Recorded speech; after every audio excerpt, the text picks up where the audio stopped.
Hello, my name is Una Began, and this is a short webinar to describe the design of the PROFESS 12 Summer School. PROFESS 12 is a North-South research programme funded project through the HEA. And the idea behind the summer school was that it was a pilot project to help improve engineering students' understanding of SDG 12 and improve their intercultural skills awareness. I'll begin with a short introduction to PROFESS 12 and spend the main time talking about the design of the summer school, including a co-creation exercise, a launch day, and the 5-day summer school itself.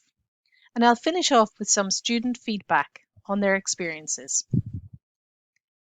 PROFESS 12 stands for Professional Skills for Engineering Students, a summer school to achieve SDG 12.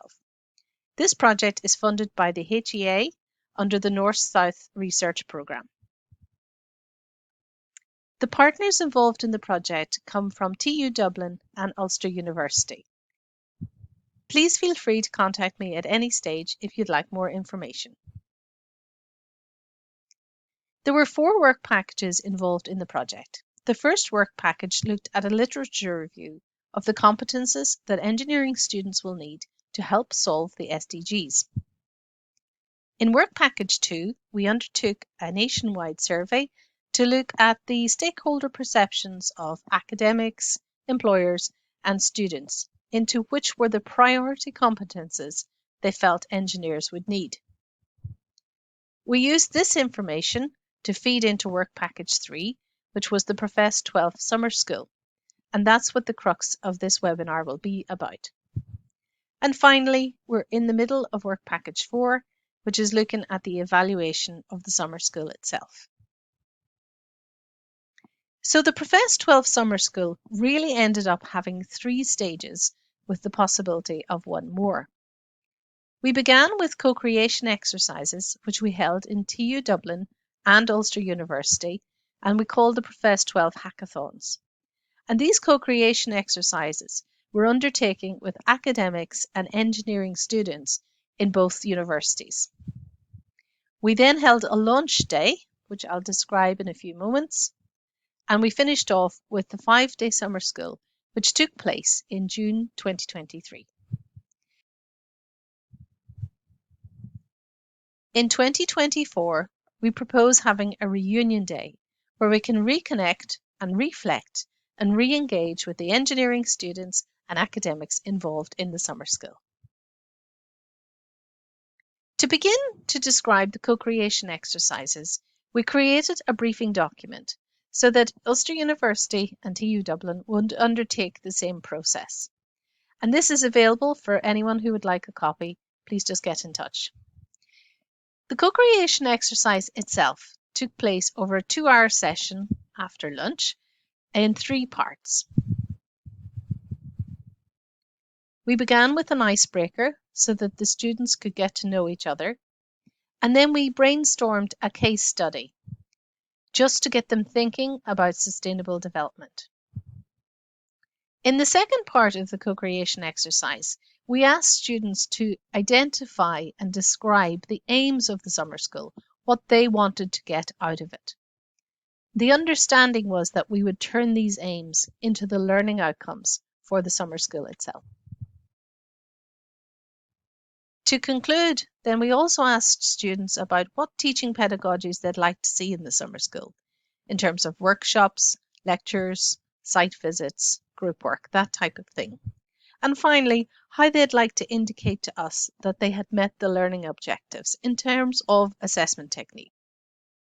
The co-creation exercises took place in January 23, and here you'll see some pictures of some of the students who took part and also some of the outcomes in terms of the learning objectives they wanted to see from the summer school. We organised the launch day to take place on the 4th of March because this was International Day for Sustainable Development. And because one of the focuses of the HEA-funded project was to improve connections between researchers in the North and South, we did exactly that by organising the launch day halfway between Belfast and Dublin in the Ring of Gullion. This is an area of outstanding natural beauty, as you can see here. On the launch day, we organised a tour guide who told us a lot about the history of the area and took us through some beautiful hill walks, pointing out local flora and fauna and the history behind it. This really grounded our students and our colleagues in terms of remembering why we were interested in sustainable development. We wanted to focus on protecting our environment, and this was a really useful exercise. In the afternoon, we had a focus on sustainable practices, and we had Dr. Jim Clark come talk to us about sustainable practices in CNC machining, which was really relevant to our engineering students. The summer school itself took place over 5 days, and we created a toolkit, which is again available for anyone who would like a copy, to really outline what we were going to do. So the toolkit includes the objectives of the summer school, in effect, the learning outcomes that were identified in the co-creation exercise. There's also a detailed schedule and outlines of each of the workshops that we undertook during the 5-day period. We also created a student handbook so that students knew what to be prepared for as they came along to the summer school. This slide shows the general outline of the 5-day summer school. We spent the first 2.5 days in Dublin and the last 2.5 days in Belfast. As you can see, we allowed for travel time so that students from Belfast could come to Dublin on Monday morning. We would all travel to Belfast on Wednesday morning, and then everyone would head home on Friday afternoon.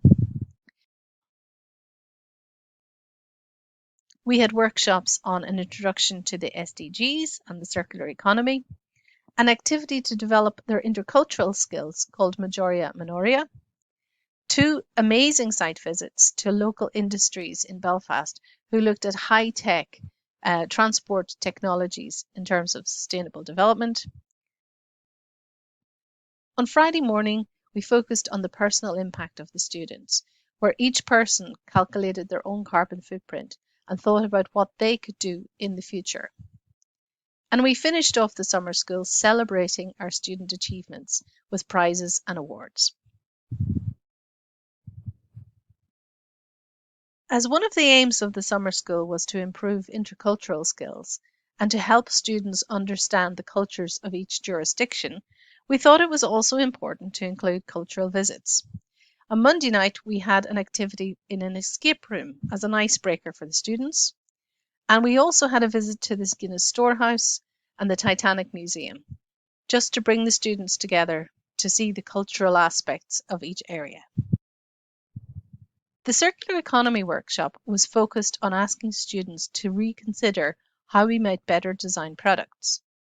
So we asked them to think about products such as food packaging, makeup containers, and even a simple office chair. And students took these circular economy principles and came up with a redesign for the product. Here are some photos of the cultural visits that we undertook as part of the summer school.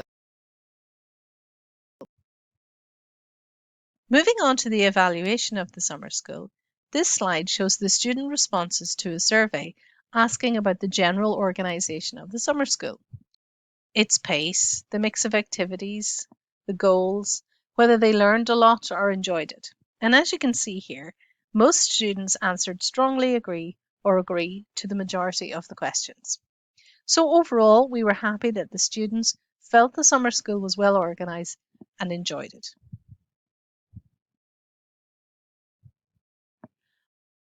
On this slide, we asked students to indicate how strongly they felt they had been able to meet the learning objectives.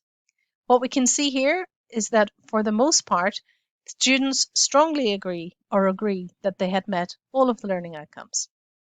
The first couple are really, in essence, about sustainable development and the SDGs. And then we talk a little bit about circular economy and the carbon footprint. Again, strong answers to these questions.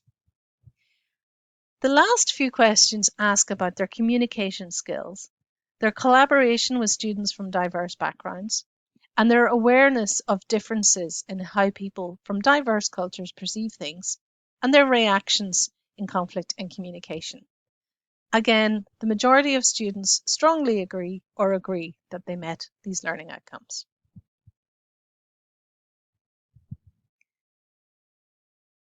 The researchers were also mindful to reflect on the experience in terms of this being a pilot project and to think about what we might do differently next time. We felt it was really important to use icebreakers so that students got to know each other. And it was a wise decision to use buses for transport everywhere because this really kept us on track in terms of time. We organised a photographer to take pictures of our workshops, but that photographer also took individual photographs of the students that they could use on their LinkedIn profiles. And this simple aspect was really impactful because we could see that students had set up LinkedIn profiles after the summer school. It was also really important to keep instructions simple. In terms of collecting feedback, we were very mindful to consider UDL principles when we were asking students to show us what they had learned. So we gave students an opportunity to feedback either using voice reflections, by speaking to us, or by writing their feedback. What we found was that the voice reflections were more authentic. Students really spoke about how they felt in terms of their experience of the summer school. The written reflections were a little bit more formal.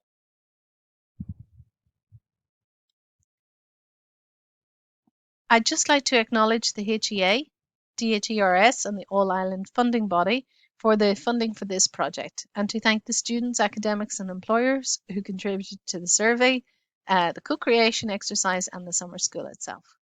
Feel free to contact me if you'd like any more information, and there's also a QR code there to our website. Thank you.